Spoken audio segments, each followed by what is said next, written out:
Yes, well, as I said, I think it's very important to realise that actually holding an election where the people, everyone who's entitled to vote, who wants to vote, gets to vote, and also that they know what is the choice. There's genuine information. What is the policy here? What is the policy there? What's going to happen if I vote this way or that way?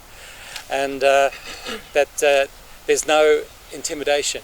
That is, people frightened. In the international media before the election, all I saw was articles about massive fear and so on. But what really happened here on voting day was the proper thing, a normal election that most people in the world would recognise as straightforward.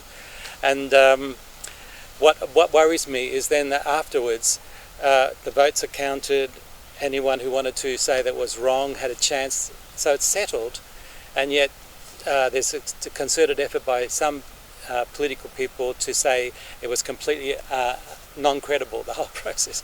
So if people will not accept the votes of the people and the decision that come from that vote, we are at a rock bottom in terms of democratic practice.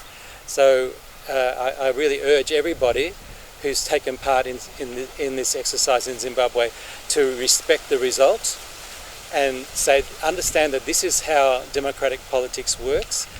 There's going to be another election, and there will be another chance for people to debate and choose, again, the whole people to choose, not just a few elite people to decide what happens.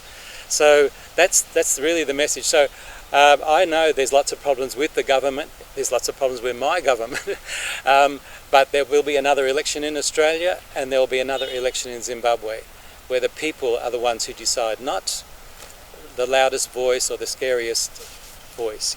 So that's what I would say. Respect the result. Respect the result.